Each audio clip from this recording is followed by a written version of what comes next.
So I have 10 fingers. How many battery rings am I going to have on my hand in I think 5 2, years? Sam. I think you've got health and probably AI interface, seems like. Will big hand people have more battery life and more success because of big hand? Will women want to marry large-handed men? Women already want to marry men with large fingers, Sam. Oh, just kidding.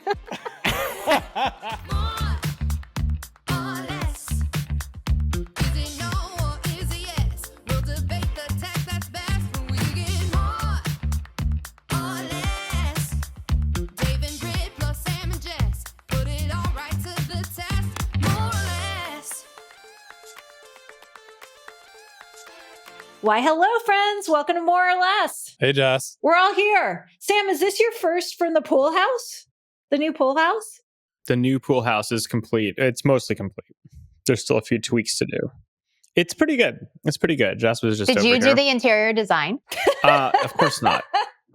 Did AI do the interior design? Britt, what do you think? Britt, I have 2 AI interior design projects going, and they're not going that well, I got to say. In each case... You haven't found a good AI interior design platform yet? It's really not good. No, we have a great human designer. Oh, wait, a platform? Can't you call it human in the loop?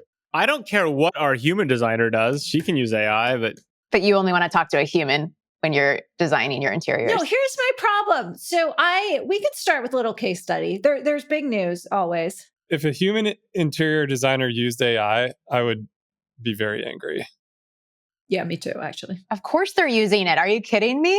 Everyone's using it. Because I don't want AI slop in my interior design. Oh my God. I was going to say anti-slop police. We're not going back into this right now. We are. my basic view is if you can't tell someone used AI, it's fine. You just don't use AI. Exactly. Dave, if they're just using the framework of what the living room layout could be, because they want 5 examples, and then they use their human art on top of it, that's okay. If it looks like Sam's Kings and Queens t-shirt on my wall, it's game over. It's so good. Guys, I just shipped out like 70 shirts. Oh my God. Guys, this has been such a great subplot of More or Less 2025. I appreciated the last episode because I wasn't there, and I liked the arc of the storyline that happened in etiquette school and Sam in the car all the way to AI slop t-shirts. Wait a minute. You listened to More or Less? I've never listened to one of our episodes. Guys, she listens to all the episodes she's not on. It's so endearing. She made me listen to it with her while we were driving to Big Sur last Friday. Oh, that's painful. I'm sorry, I got to Dave. make sure Dave doesn't talk shit or say something stupid that I need to correct him on for the next episode. You know what that is? That's a great AI use case. Can't you just be like, AI, did Dave say something, talk shit on this? Fair. So a human designed the pool house. I am falling so flat. Guys, ChatGPT, it is not hard to give me a link to this stuff. It's not hard. ChatGPT does not like to give you links. Then it gives you links and they're not clickable. Then you click them and you're still inside of ChatGPT instead of on Pottery Barn's homepage or wherever you want to be. And we know commerce is a coming, but I just hope the pieces finally come together because this is the most obvious use case that is so broken. Gemini too.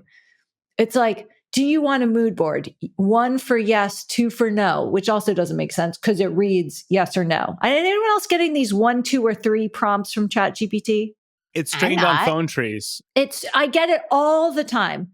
Maybe you're in a beta of something that they're experimenting with. It's so bad. And then I do it and they're like, just one more question. Do you want upholstery? Just one more question. I mean, it's hilarious, actually. I could do a whole column on it. So that's been my consumer tech journey of the week.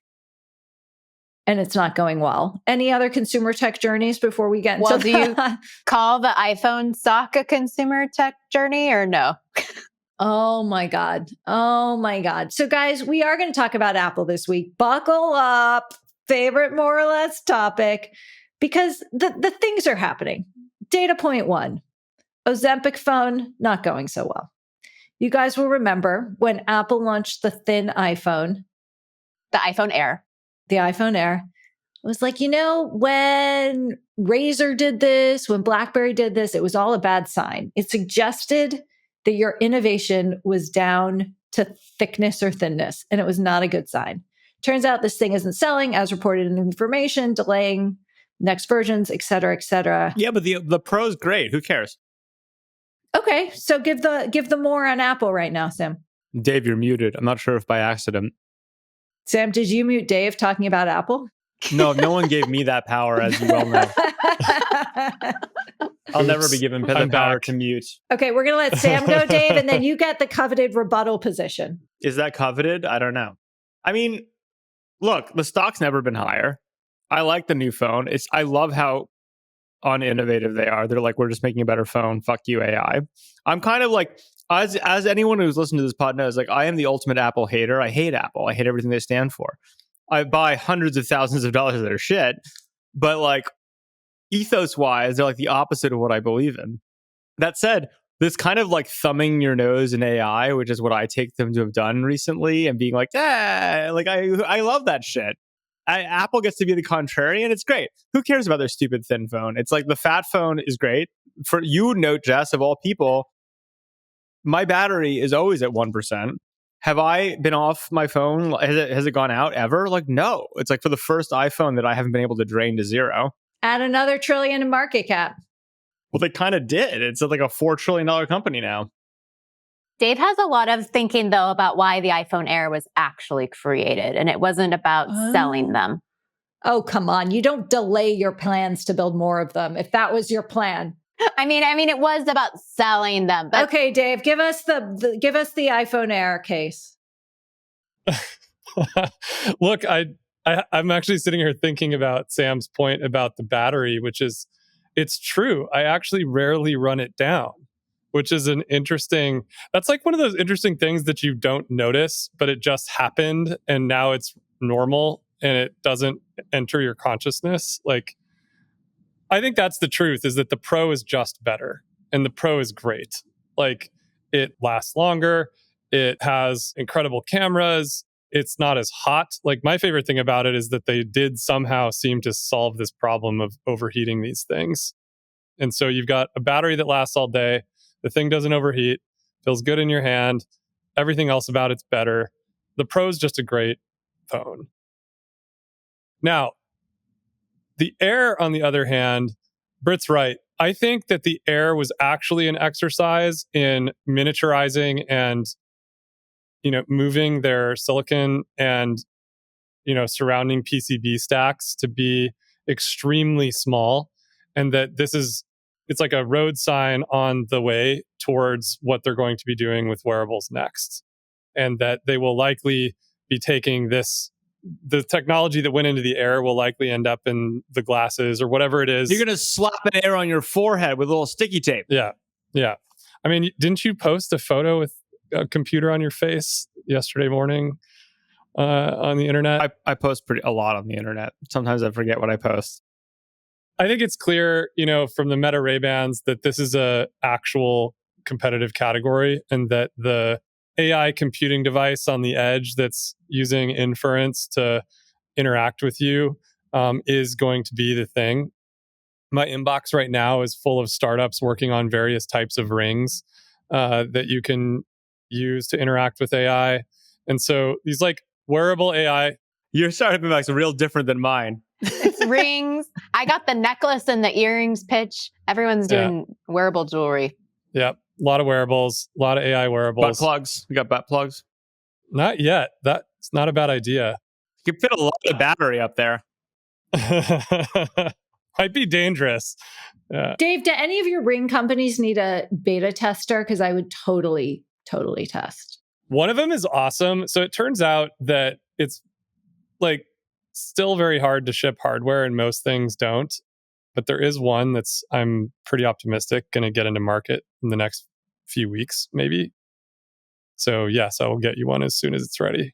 I'm excited about this category because I'm increasingly using my phone to like record notes, record reminders, record, all that, how I feel. And I don't want to pull out my phone to do that. Yeah, this is a real thing. There's like this weird thing where the same idea arises in the same place all over the world all at once. Britt and I were listening to this great podcast called The Telepathy Tapes last week, and People are fucking obsessed with that. it's a great podcast. And Britt, didn't we know about this like 3 years ago? I could talk about this. Yes. Well, the season 1 came out. No, because season 2 just came out a couple weeks ago. And Megan Lightcap is a big fan of the telepathy season tapes. 2 is where it's at, guys. Just saying. And the second episode is about creativity and this idea that ideas are living beings, or that they do actually arise everywhere all at once, and that people seem to tap into them. And that's what my view is on what's going on in my inbox right now and what you're asking for. Ideas are memes. Well, I was just going to say, what's the difference between that and cults, memes, Nothing. religion? Actually, and a lot of what they talk about is songs. They have a lot of stories about art, different types of artists, writers, songwriters, musicians, that seemingly script writers in Hollywood. You see this happen with TV shows and movies, that ideas arise in many places all at once, and they are mimetic, and there's something about it. And so the use case you just described, Jess, is very clearly something that a lot of people are focused on right now. So I have 10 fingers. How many battery rings am I going to have on my hand in like 5 years? I think 2, Sam. I think you've got health and probably AI interface. Seems like it's pretty clear going to happen. See, I'm preparing. I was never a ring person, and now I've started wearing more rings to prepare for the AI ring. You're like conditioning your fingers. Will people with bigger hands have a competitive advantage? More battery life. More battery life and more success because of big hand? Will women want to marry large-handed men so that they move? Women already want to marry men with large fingers, Sam. Oh, just kidding. By the way, that is a totally different type of ring. Should we cut that part out? Have we ever cut anything out? I wish we would cut things out. Okay, fine. All right. It was too easy. It was a layup. I once had a great segment that I was very proud of that some editor decided was over the top and cut it, and it'll forever be lost. Yeah, it was great. It honestly wasn't me. Yeah, it wasn't Jess. It was like some person who thought they were helping me. Sam's going to run his own like Otter recording so that he's not censored. I get censored on this podcast. Wait, our editor edited you without our permission? I think they thought they were doing like going above and beyond when in fact they were not, but that's okay. Okay, so staying on the AI wearables trend, just to let everyone know where we are in the agenda for today. We're in AI wearables, AI hardware, Apple, etc. We had a friend who had been wearing a Whoop, and then he was like, "I wear my Whoop in my underwear band now," and I was like, "Is that a thing?" And this is true. And he's like, it's totally a thing. And then like sometimes it ends up in the laundry or whatever. And it made me realize like, okay, we're going to be sticking things everywhere because again, we only have so many fingers. I didn't know. Did you guys know Whoop? There's also, it's just sort of where your belt band is. It's not like a. Yeah, I'm aware of this. Oh, it clips on your pants, kind of? Yeah. Kind of like a pager. It's like a pager. Are pagers coming back? I would definitely have a pager over a phone For your drug deals? I had a pager. I just, I think sometimes people want the dumb phone experience. And so if they don't want the screens and the addiction, but they still want a device that can. This is the problem you're saying, that everyone's trying to create a dumb phone and they should just go back to pagers. Maybe. The thing I have seen a bunch of, I've been targeted by a bunch of Instagram ads, which I actually kind of love. And I know people working on versions of this, is here's what you do. You make a dumb phone out of an Apple Watch in a case. Have you seen this? So people take an Apple Watch and they stick it in a case that has like an old circle scroll wheel on it. It's sick. And so you get a phone, you get all the things you need, but it's effectively a dumb phone, just hijacking the form factor of an already existing. It is pretty smart, actually. I'm into it. I'm like 50% going to take email and Slack off my phone because Melanie, the CEO of Canva, said she did this and it seemed like a great idea. And all the social media apps, Jess. Yeah, but I could serve. That would be so easy for me. Yeah, you love Instagram. I love it. I don't need it. Love it. Don't need it. Can I dare you to take Instagram off your phone for a week? I mean, I'll do it right now. Should I do a sign off or should Oh, she's rising to the jump. Sam, you have to verify she really deleted it, Sam. I've also been back on for a week because I have a creative project that I'm working on. delete Instagram? Right there. Right there. Woo. By the way, the more important thing is Jess just showed you a screen is she's the last remaining user of Lyft in the world. So funny. I think they just did a big partnership with someone I saw in the news. No, we have a big story about them. Okay, Instagram's off. Let's check back in next Wednesday at 2:24. All right, what should we bet? Sam, you do not know me well if you think I'm going to lose this bet. I don't know. I would like to verify using the screen time control, Sam. So on next Wednesday, we need to log in. No, we're a high trust family. We can just trust Jess that she won't do it. Guys, I am so competitive and this is now public. There's no way I'm touching that app for a week. I promise you. Okay. All right. I love it. Are you going to use it on the web? No, I can never log in. How are you keep up with the Foster sisters and like knowing about the show they make? Their podcast. And I'll text them. This is so. Are you just going to turn text messaging into Instagram? Like people can be like, hey, text me. I like this. I like this as a new segment that we can get Jess to commit to things for a week. I honestly really have no emotional reaction to this at all. And I love Instagram. I say this with so much love. I get so much joy of seeing Kris Jenner's 70th birthday. God bless you, Kris Jenner. I got shit to do. Well, you know you won't miss her 71st. I might not be back. But here's the question though. You guys didn't react to the thing I'm 50% thinking about doing, which is taking email off my phone. No, I think that's important. I think it's important. I love it. You already don't really respond to email, so it's not like that big a difference, is it? Jess, email is other people's to-do list for your life. You should definitely take it off your phone. I like to scan email even if I'm not responding. I just need to know what's happening. And I would like to be clear. People can call me. You can call me if they really need me. Also, I am surrounded by computers. It's not like I'm going to be, I think it would be bad. Like if you have a really bad flight delay and you don't have email on your phone, that might be tough. you can always get it back. You can always re-download it. No, it's like so many authorizations. It's like impossible. Melanie Perkins, CEO of Canva, great lady, swears by this. Our third grader, who's 8, came home. He's like, Dad, we used Canva to make things today. I was like, you know what, Lion? I actually know the founders. I knew them before they founded Canva. And he's like, did you invest in it? I was like, no, I missed that one. He's like, Dad. It's hard when your kids are actually giving you crap about your missed opportunities. Well, the real one that our kids nailed is, I got to say, have you guys been watching South Park? No. It's so good. It's so good. The last 2 episodes of South Park, My favorite Boulder grads. when people ask me what my politics are, I basically just at this point just say South Park. Like I just agree with them. Like they're very good. But there's a whole 6, like half the episode is about 6, 7, which is just so good. They're so on top of their game. It was wonderful. It also, if you got everyone out who listens to this pod has to watch it. There's a Peter Thiel plot, there's a meme coin plot, and there's a 6, 7 plot, all in the same 22 minutes. Okay, have we decided what killer AI hardware form factor is going to take off, or are we moving on to the next topic? I mean, I do like the newest Meta glasses, the like wraparound Oakleys. Pretty great.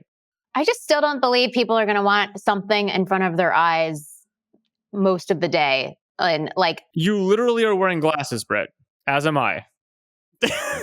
Like, what are you talking about? I don't want you literally are wearing glasses. connected. No, when the person across from me thinks I'm in a conversation with them and they know I might not be, like that just breaks a social dynamic. You're talking about the ones with the screen. Britt, I am on Instagram buying things right now. As we and I talk. don't like it. I don't feel like we have the depth of relationship we could be having when you have connected glasses. This is where I throw Britt under the bus for using a computer in every single work meeting I've ever been in a room with her.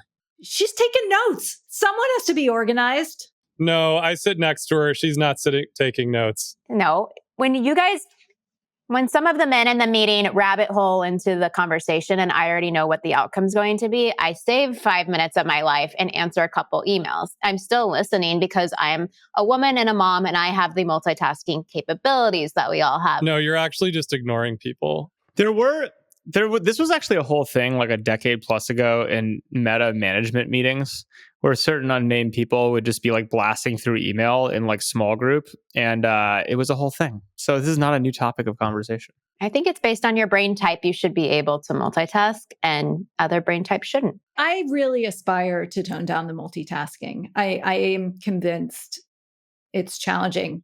Jess, I like that you and I are fully aligned on life and values right now. Dave, I'm bringing out my inner Dave Morin, although I also have an inner Brett, I suppose an inner Sam, but just I just think almost nothing in life is worth your full attention.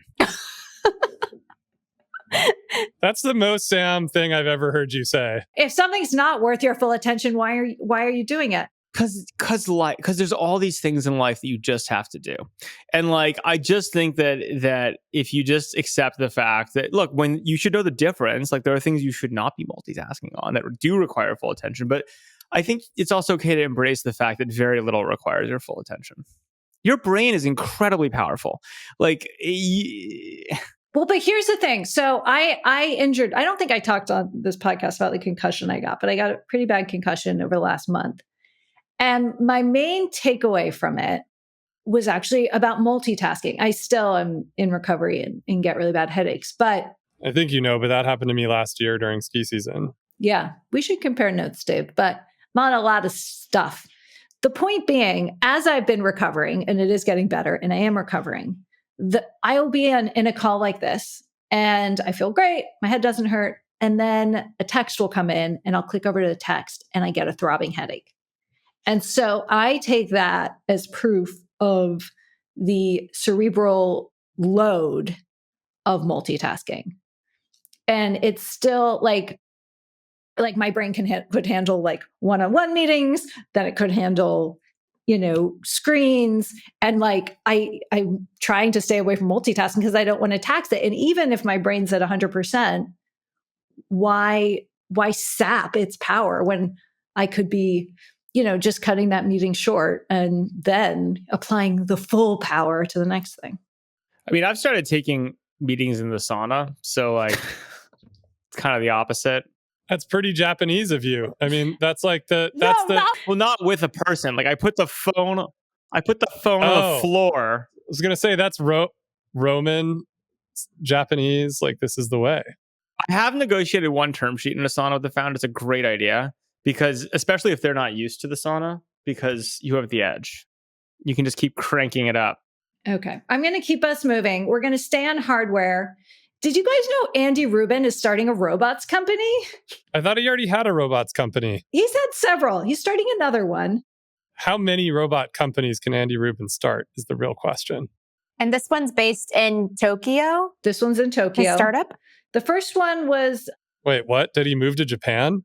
Yeah. You guys may remember he left Google amid a lot of controversy, some relationship issues, some other things. But the man believes in his science fiction. And I get it. If you're like a humanoid man for decades and now the humanoids are coming, you want to get in the game. Oh, it's a humanoid startup? Ugh.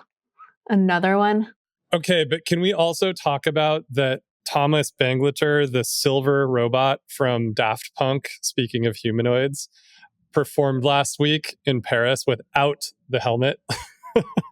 Dave, you're going on a total different segue. We'll get back to that. I'm not with you on this, Dave. You're going to have to bring me along. You want to take the mic? I don't think we should go there. On? I don't think we need to deter into Daft Punk right now. Let's go back to Andy Rubin and his humanoids. Well, how much money did he raise for this? I don't know, but he doesn't need to raise money. Nobody should work on humanoids. Okay, say more. Why not? I mean, it seems clear that humanoids, the idea of humanoids is somewhat akin to where VR was in call it 2011 or 2012. We're investors in a couple very serious robotics companies. And one of them actually is led by someone who worked on the humanoid at Tesla, worked on all of the factory lines for the Model 3, the Model Y, the Cybertruck, everything.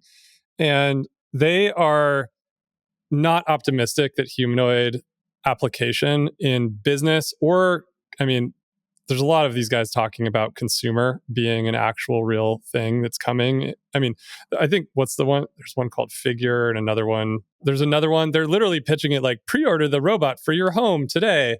Like, I don't know anyone who's serious in robotics that actually think that that dream's a reality in any time, even remotely soon. And so the guys that are actually building real robotics businesses are doing it in the warehouse, in the factory, very specific applications of robotics. And that's where like robots have actual customers today. And so that's the thing that I'm kind of, as a capital allocator, I'm like quite concerned that a lot of people are just, investing in VR in 2011 right now. And there's going to be a lot of money lost. Yeah, because it looks awesome on social media. That's what people are actually investing in, is clips for social media. Yeah. But these aren't like, there aren't real applications of these things. And the hand problem is legitimately very difficult. Yes. Oh, the old hand. Here's what I want. I want a home defense robot. We know that robots are for defense. Why can't I have like a little like... Does SORON do this? Sam, I've got a company for you to look at. SORON isn't humanoid. I don't want a human. I want like a thing that during the day mows the lawn, but at night goes into war mode and like patrols my driveway. Well, you should just have SORON for that. Invest in SORON, Sam. It's a company that I co-founded with Kevin Hartz, and he's listed as a co-founder. Yeah. I don't talk about it super publicly, but yeah. But wait, but this is like, okay, so this is fine. This is like... I guess I just did. Broke some news on the pod. This is Deep Sentinel 2.0 with like, Deep Sentinel has like a little camera thing that like shoots like spray at your face. But I want like a patrolling robot. Was this thing patrol? I understand what you want, Sam. Yes. Is it like a mini tank that can go up and down my driveway? Dave is telling you this is coming. Come over to the company and we'll run you through the roadmap. Or come to our house because we have it installed. Do you have a robot patrolling your house? Maybe. Outside? They have a dog, they don't need it. Our dog's a Bernedoodle. He's not going to attack anyone. Our dog will hug people to death. Like, he's never going to attack them. If you think about use cases to go after, people do get like big dogs to like scare people away. If you said like that you could make a better big dog, which by the way is a plot line from Snow Crash. Remember, like, what's the dog in Snow Crash with the network of dogs that go and like hunt people down? Like, this is like a major plot line in Snow Crash. The Snow Crash dog seems like the most likely robot to happen in suburbia soon. Yeah, there's a whole bunch of different ways you can go about it. What'll be great is some back door for the Chinese, and they'll take over all of the local dog robots and like turn them into an army to attack people. Yeah, I mean, I'm really interested, Sam, for what it's worth, I am really interested in the deterrence problem. It's like, how do you create a security system that actually is deterrent? Because nobody has created one before. Yeah. It's not ADT.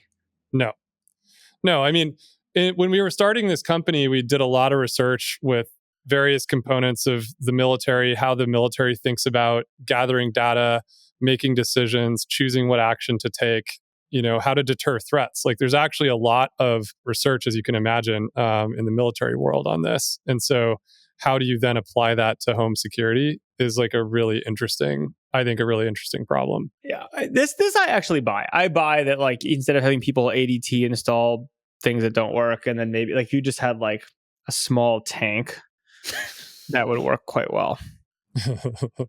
Yeah, I mean, drones, tank. I mean, there's a lot of different ways to think about it. I would just like to know the other secret stealth Dave Morin co-founded companies. I could think of maybe two more that he has not launched yet. Look, I get why SORON is SORON, because it's like the eye of Sauron, right? Like the big burning eye. Yeah, I get it. That's like a pretty evil name for the company, though. You tried to name your conference room Panopticon. I did name it Panopticon. No, you named it backwards. It's no different. They're identical. No, he's bringing you the sign. I teed this up for him. I named my conference room. I ripped this off the wall on the way out. Panopticon backwards, because it was originally Panopticon. Noctiponap. That's pretty good. It was Panopticon, and serious people told me that serious people went through the building, and that is not an acceptable name for a conference room. So I had to reverse for a social network. Is that was a real thing somebody told you at Facebook? Yes. That's hilarious. For what it's worth, they weren't on that one. They weren't wrong. Yeah, but like the number of meetings I sat in at Facebook where like somebody would like go by on a ripstick, somebody else would go by on a skateboard. Yeah, but there's a difference when like you're meeting with a serious person has been booked in Panopticon. This is the era of GDPR, Dave. This is the era of GDPR. Oh, by the way, I am happy to see the Europeans are simplifying GDPR. Did you see that? Yeah, I thought you'd like that. No, what's happening? I didn't think the Europeans were capable of positive reform. I don't know. I just saw the headline. I think we have to read the fine print. I'm with you. It seemed notable. Yeah, by the way, it's classic move when you really want to change something, you say you're simplifying it. Like that means that you're making it what you want it to be. Is Grok your go-to? For real-time news, like if I'm asking this question, like how is GDPR being simplified? Like Grok is really good at this. I do think for those people out there watching, like if you ever need to make a change that's hard, just call it a simplification. No one can argue with a simplification. And you can do whatever you want. True. It's great founder advice. Okay, we're going to stay on robots. But before we do, Britt, are you wearing a pin of sorts on your blouse, or is that? Yeah, this is my new mic. Okay, Yeah. it's a mic. Oh, I was wondering what that is. It's called the Hollyland mic. This is not an ad. And I think it picks up better audio. What are you talking about? We're sponsored by Hollyland.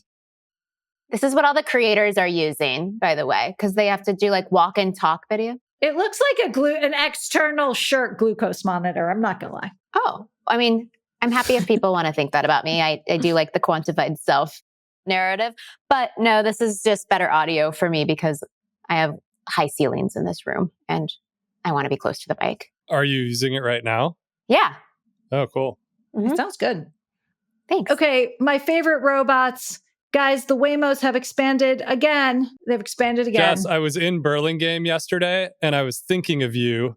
I was meeting with a founder, and as the meeting was over, I needed to get back to the North Bay. And so I actually was like, okay, how far north can a Waymo take me? And so I put Golden Gate Bridge, and I was going to do it, but it was going to take 1 hour and 15 minutes to go from Millbrae to the Golden Gate Bridge. That's not that bad at rush hour. Yeah, but an Uber all the way to my house in Marin was less than an hour. Yeah. You sometimes that's where the one-on-one does you well. But I just But now they can go on freeways. I just read. No, like it was not routing on a freeway. It was routing on 85 or whatever it is that goes all the way north. Yeah, I got an email. I got the email marketing notice a couple hours ago. Obviously, this was not news to me because I've been tracking it very carefully. And it says your rides won't take freeways yet. But you can cover San Francisco to San Jose. I thought it did do the airport because I was at the airport and I was trying to see if it worked. There's confusion about which airports it's doing. I got myself in trouble on this but it does not work at SFO as of yesterday. My favorite transportation thing of the day, I don't know if you guys have gotten this email, this going into real snotty land, but I've been getting all these messages from like charter services we've used over time being like, fight the government's shutdown of access to these airports, write your senator.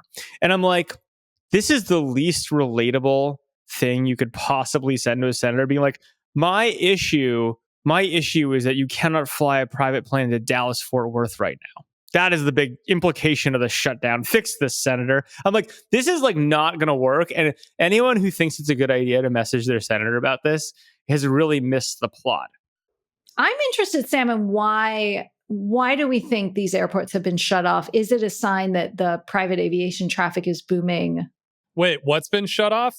You can't fly privately into. There's like 10 airports they've shut down private traffic to that are like really big airports in the country. Because of the shutdown or because of something else? Because they have no air traffic controllers. And like understandably, if you're gonna cut 10% of commercial flights and let jackasses and their jets land there, it's pretty bad luck, right? So it's totally reasonable to be like, hey, just don't fly into these 10 airports, right? But it is really funny. Yeah, because there's plenty of airports that you can fly into that are nearby. Of course, but it's just really like hilarious. Oh, I didn't realize. I thought it was a permanent thing. Oh, I don't know. I thought it was because they're out of air traffic controllers. It might be permanent. Is that the Mondami thing? Is he's going to block access to JFK for private planes? God forbid. I don't think he's going to go there. It's like Teterboro is going to boom. No one wants to fly into JFK anyway with a private plane. Terrible airport. We talked about Waymo. We talked about humanoids. We talked about Apple. We have to circle back to Apple because you all were nice enough to humor me on the group chat when the Apple accessory of the moment came out, which was a co-brand between Apple and oh God, Dave, what's Steve's favorite designer? Issey Miyake. Issey Miyake, thank you. And this thing, if you have not seen it, is the most ridiculous thing I've ever seen. It is a long sock that hangs from your mid forearm to hold your iPhone. And this isn't like some Kickstarter, this is like Apple is putting this into the world. Do we have thoughts on this? They call it an iPhone pocket. And TikTok is all over this. You have to have a somewhat horizontal arm to do this. I was thinking of making a meme yesterday, but there were already too many of people getting long tube socks and just DIYing one to show how easy it is to make your own iPhone pocket. And that's basically what it is. Just imagine a very long sock with the hole cut in it so you can stick your arm through. It's like the Hanes version. But it's like no one walks around like they're a butler with a towel. Like, I don't understand. It's just not a natural arm position. Like, it's not even a shoulder Isn't thing. it just supposed to be like a purse? This is my problem with purses in general. Like, Dave, I don't understand how women hold purses on their arm. Doesn't that seem awkward? But you hold it in one of your joint areas. You don't hold it like this is going to be triceps the world over that are going to be like toned. They had a photo of it being used as a satchel, Jess, which was the crossbody version. So I think there might be different lengths of said iPhone pocket. I could see a crossbody version. It's also not a new idea. It's not a new Apple idea. During when I worked at Apple in like 2004, we had an iPod sock that Steve launched for the iPod mini. But that's just like a case. That's a soft case. That doesn't bother me as much. What are you thinking this says about Apple right now, Jess? Lost the plot? I mean, I just sort of like... Or Chili hasn't lost the plot. What? They've got it's a $4 trillion company. They're crushing it. There's no plot lost. Fair. I mean, I can't argue with 4 trillion, but I'm just like, this is... My view is that maybe they're just throwing people off the scent. Maybe they've got some simplification of privacy going on and they want us all talking about the sock so they can simplify their privacy. Maybe they're taking a 0.001% of their market cap and saying, like, people can just do random shit with this. iPhone Air, iPhone Pocket, whatever you guys want to do. I will never be invited to an Apple, but were I invited to an Apple, I would have a group whose only job is misdirection. And I'd be like, come up with the dumbest shit and put it out there, but take it seriously. We'll see what happens. Is that what you do at Slow? Actually, yes. That's exactly what we do at Slow. Is that where Etiquette School came from? Well, Etiquette School has gone fabulously. Etiquette School is a huge success. We'll do a check-in. I'll circle back. It's on the agenda. Don't skip ahead. I will say, I actually want to come to Etiquette School next time. He won over the skeptics. No, I wasn't skeptical. I enjoy a good etiquette school. I just thought it was hilarious that it was Sam teaching it. But as it played out, it made sense. And I think it's kind of cool. And Thank you, Dave. That's real high. That is my art. My art is I want everyone to think it's ridiculous, but it actually not to be. Yeah. That's the key. I'd like to attend next time and be helpful and wear a suit and see if I can help the founders as well. Dave, what's your session? What's your session, Dave? I don't know. What should my session be, Sam? We need a brainstorm. It needs to be good. But we've had requests now. We got to take it on the road. We've had requests from all over the planet to come run etiquette schools in various cities. From all over the planet. Like literally, we have an Asian request, we have a Middle East request, we have several in Europe. But American etiquette and Japanese etiquette are totally different. So which etiquette are they going to learn? Well, but again, that part of what we can add is teaching all these local Silicon Valley etiquette and how to engage globally, which I think is incredibly value add. I actually think your market is quite larger outside of the US than inside the US for Silicon Valley etiquette. 100%. It's actually even more useful. Like, again, I'm extremely excited for the Tel Aviv edition that was requested. It's going to be great. Premium pricing for that one. Yeah. It's going to be great. It's a huge unlock. It is this interesting thing where, I mean, I guess I'm kind of fascinated with it, that this is a real thing that people are kind of worried about and don't have the skills for. And I think you've kind of established a good point about this, that there's a real skill set, and maybe there was a gap. I mean, I guess I feel lucky. Like, I grew up in, the 90s. There was still a store in my hometown that sold suits. It was like a big part of my growing up education, largely from my grandfather. And then in college, there was quite a lot of this going on, but it does seem like, I noticed when I was in Boulder last time, the suit store is gone, the one's gone in my hometown. Like, this is just kind of a lost art, but it is important to understand how to move amongst all these different places. I have a product idea that we should collab on that could be an extension of Etiquette School. And I think we can vibe code it. No, it's an app. It's called maybe pitch practice or elevator pitch. And it doesn't even matter what the content is of the pitch itself. Like, you could be selling someone an iPhone Pocket, but you're teaching here's the thing. You're using AI to judge on a percentage basis, 0 to 100, how well this founder pitches. So you have to have eye contact, intonation, like sell your story, express the problem, express the solution. It's all done on Zoom. So, because a lot of founders pitch on Zoom, and they're going to get a score at the end of it with how effective they were. But they're also looking at the subtle things, like, were they dressed well? Did they introduce themselves properly? So you're picking up some of these things from Etiquette School and throwing them in. And as you said, Britt, it's first of all, I think 2 points. One is it's all contextual, right? Like, there is no one. It depends on the audience you're in and the community you're in. And actually, the number one thing about etiquette is being effectively respectful and aware of the culture you're in. So the pitching is not the same in every single scenario. 2, I'd say there's an even simpler one, which is, if you want to do something quick, holiday party season is coming up. If you have a cool idea and you're a startup founder and you're going to the Kleiner Perkins holiday party for the first time, or some of these big VC fests, actually having some coaching before you show up on, like, how to use it well, how to be respectful, like how to dress, how to interact with people, how to meet people, how to not, be too pushy, all that type of stuff. I think it actually goes a long way. So you could do we could do a session or an AI thing so you've been invited to holiday parties, like a prep session if you wanted to do a Zoom thing, right? Mm-hmm. Mm-hmm. And that would do well. We got a good mailing list from the first one. We could do an etiquette for holiday parties, 30-minute VC conversation deep dive. I think people would crush it. People would love that. Yeah, holiday parties can be tricky. Some of them are pretty high stakes. You also need to know when to move on from the conversation when you're at a party. That's key. Yes. Well, this is the biggest point we actually made in Etiquette School was, when you're in group settings, the worst thing you can do is waylay someone in the corner and not stop talking and try to explain your whole story. Like, leave them with something where they want to come to you. Don't just tell me the entire operation stack of your company at the first meeting, right? Or because I said hello to you, right? I'll never forget the first time I went to the Kleiner Perkins holiday party, actually, of all of them, was one of the most intimidating situations. Such a fun party. Such a fun party. But it was one of the most intimidating. They used to have it at the Menlo Circus Club. Oh, they do. And there's usually a horse greeting you. No, they've done it in the city lately, I feel like. Well. They moved it back. They did one city and moved back. But the horse is always a... Yeah. It can be intimidating. How do you greet the horse? Sam, I'm going to book you on TITV for that holiday party etiquette segment. 3 tips and tricks. Absolutely. I mean, I already talked about it today's etiquette segment on TITV, but we can go deeper. I know. Well, we'll see how it does. How many etiquette segments are on TITV these days? Guys, a lot. We got a lot cooking. We can actually just you could do a whole etiquette show. You could do a whole etiquette show. Sam, you've got to make a coffee table book.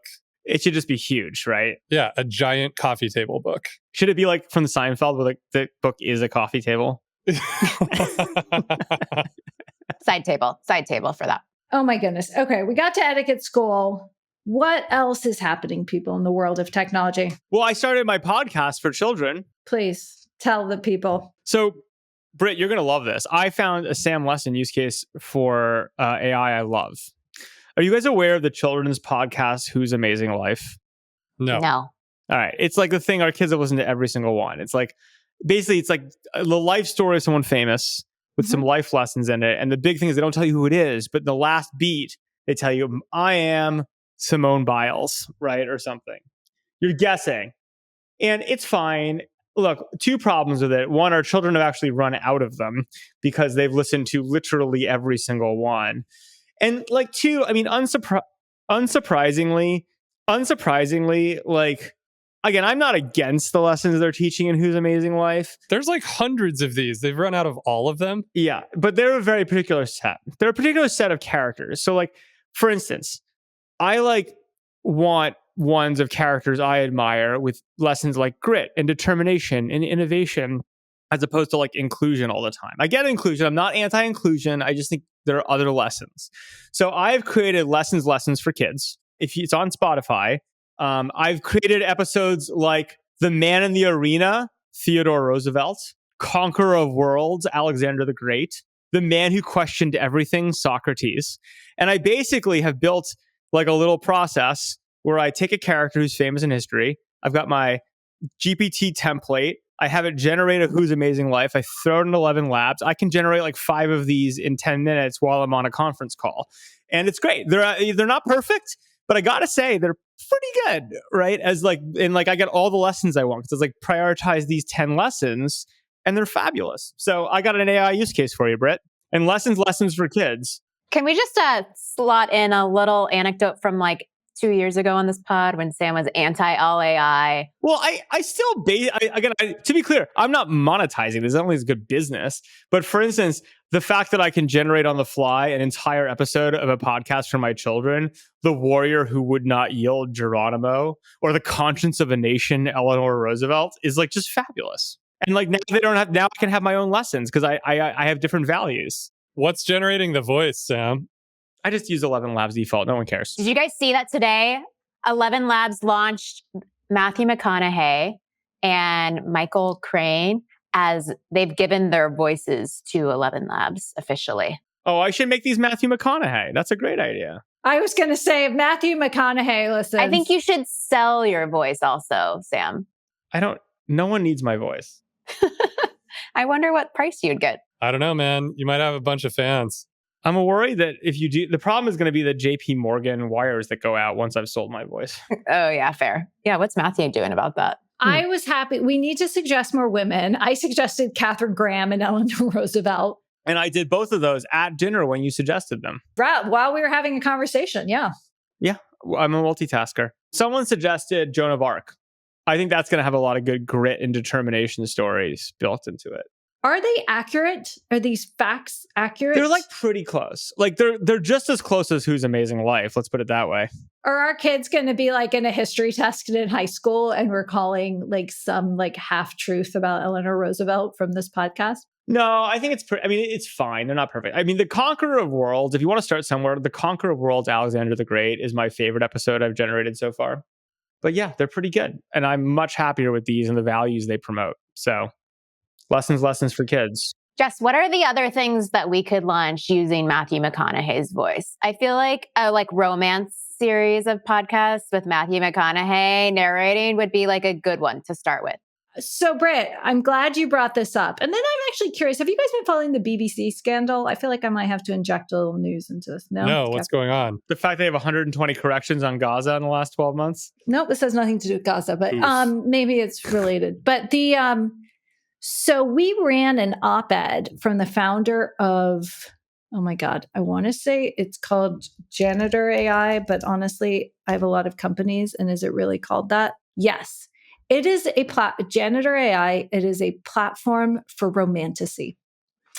And it is making the case that explicit chat with characters is not something that should be banned, or worried about, but is instead in the long line of fiction. And women in particular have been gravitating towards this from some time. And the app is insanely popular, which will surprise no one. And I forgot, some traffic thing had them like 5th in the Gen AI category. What's it called? Janitor AI. So I just typed Janitor AI into Google and it comes up Janitor. This is how you know it's porn. Janitor. And the tag on it is build, share, explore. Instead of AI smut. because they know how to get that ranking. AI smut, is that a new AI? So we have AI slop and AI smut so far are our categories for AI content. Well, AI smut is like it's like mostly what people want, right? It's slop smut. The problem is it's just going to be really hard to monetize. It's way too easy to make. Yeah. I'm going to end on everyone's favorite topic, the British Broadcasting Company. Okay, but it's been a while since we've talked about bias in the news, failures of new organizations. So the mini scandal, or the scandal, was that a British newspaper, The Telegraph, got their hands on an internal investigation at the BBC over the handling of the editing of a speech Trump gave on January 6th. And someone at the BBC had been deputized to look into this topic and had put together a pretty damning report about that. Specifically, this video was edited to make it look like Trump was supporting the violence on the Capitol. So BBC figured this out and was talking about it internally. Another British newspaper brought it to light, had a lot of resignations at the BBC. And of course, like, Trump is just piling on, saying he has more scalps from the biased liberal media. It looks pretty bad. Looks pretty bad. Do you guys have any thoughts? This was like a front page story, just so you know. Who did the edit? I have no idea. I just feel like people shouldn't do that. Like, it's like what year is it? You think you're not going to get like called out on that? Like, just don't edit that. Don't do that. How about that? Don't be biased. Because you're not helping anyone. You're just going to create a news cycle with your bias that's going to like make you look stupid and Donald Trump look better, which maybe that was their goal. Maybe actually it's a whole deep state campaign by Trump to bias the media against him to then come out against the media. Ooh, there we go. Could be that. Ooh. Could be that. Conspiracy. Ooh, I like that conspiracy. Very Trumpy. I could see it. It's like if a bunch of conservatives are like, we're going to get jobs at the New York Times as hyper liberals and then bias the media against Trump such that Trump can then sue the New. That would be truly a great deep state conspiracy. Totally. Well, here's the problem, guys, because there's all these like shitty errors that companies make for a variety of reasons. Sometimes they just fuck up. Sometimes they are biased and flawed.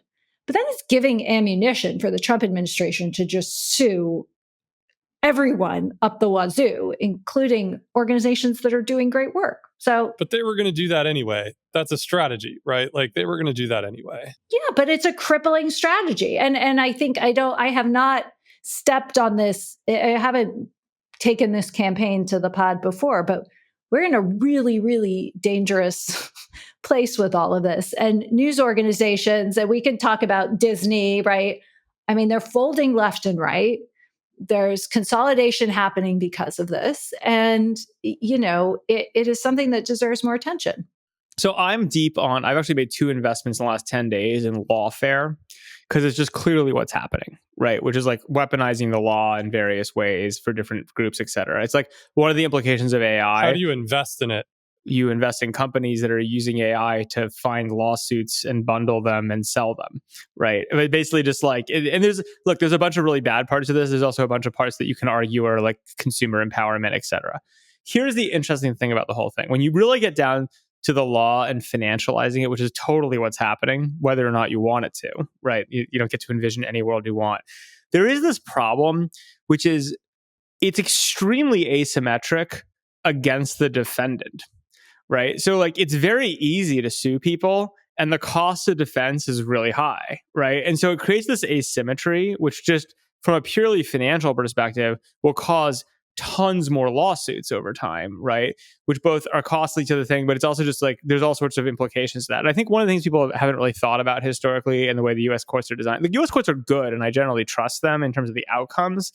But law has become such big business and it's so financialized at this point that no one's really balanced or played out the equation well, right? Such that it financially doesn't make sense to sue someone, right? Like, and so we basically just have a system that's going to spin towards more and more lawsuits over everything because that's the financial incentive of the whole thing, right? And that's kind of like it's pretty bad actually when you start doing it. Like our system was not designed for the law to be financialized, but it also is what it is.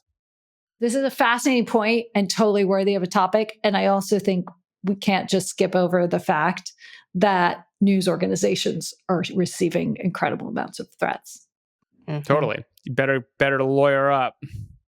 And you know, and it's you have to hold news organizations accountable for the mistakes they made, and they're not all good and all of that, but like this chilling effect is really, really scary. And I have seen like early just news organizations crumble. They don't stand up to the pressure. And it's for some they can't financially, for some it's not worth it, but like this is a very, very bad time. So this BBC thing is unfortunate because again, I haven't gone to the source of like watching the video yet or all of that, but the reporting from people I trust seems fairly consistent. And obviously the BBC brought to light that this error was made and was discussing it internally.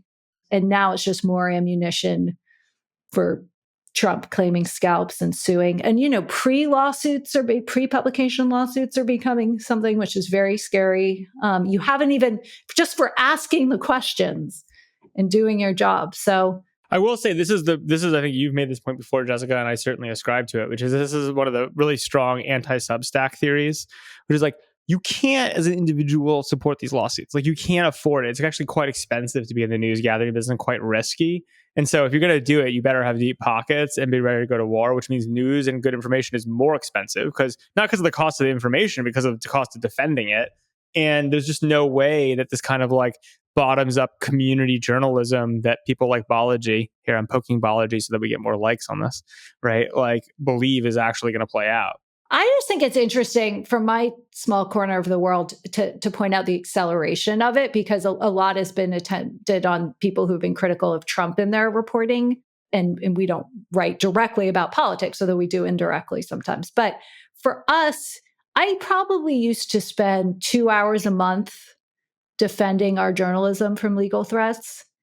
And I probably spend 2 hours a week defending our journalism from legal threats now. And what time frame has that evolved? Last 6 months. And with a, you know, exponential. Sorry, say those numbers again. It went from 2 a month to 2 a week.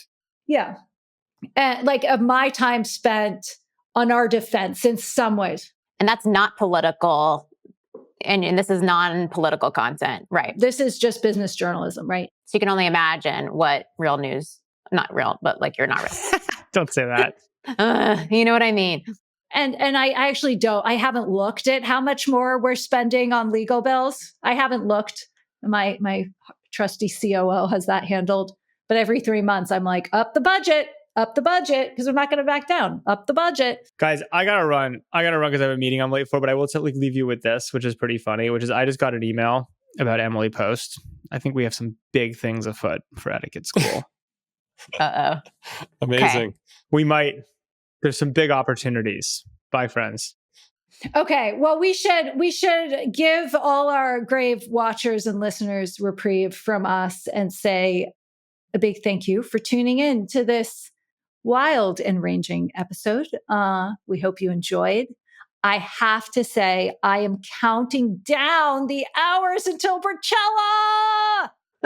I'm turning 40, everyone, but not till December. But no one goes to birthdays in December because they have holiday parties. So I'm doing it on Saturday, and Jess will be there. And thank God you sent your reminder email, because I had it down for your actual birthday. So thank you for clarifying. And that would have been the biggest disaster. I have an outfit planned, and I think I'm going to have to run it through AI and add some accoutrements. Yes. All the accoutrements. There will be some there for you as well if you'd like to also accoutrement yourself. I think I need more accoutrements. But this is great. This is going to be the chance to celebrate all things Brit, and I can't wait. So Thanks. I'm looking forward to that. I'm looking forward to seeing you too, Dave, but you're kind of the sideshow. And Cool. we'll see everyone else here again next week for another episode of More or Less. Bye. If you enjoyed this show, please leave us a virtual high five by rating it and reviewing it on Apple Podcasts, Spotify, YouTube, or wherever you get your podcasts. Find more information about each episode in the show notes, and follow us on social media by searching for @MoreOrLess, @DaveMorin, @Lessin, @JLessin, and as for me, I'm @Brit. See you guys next time.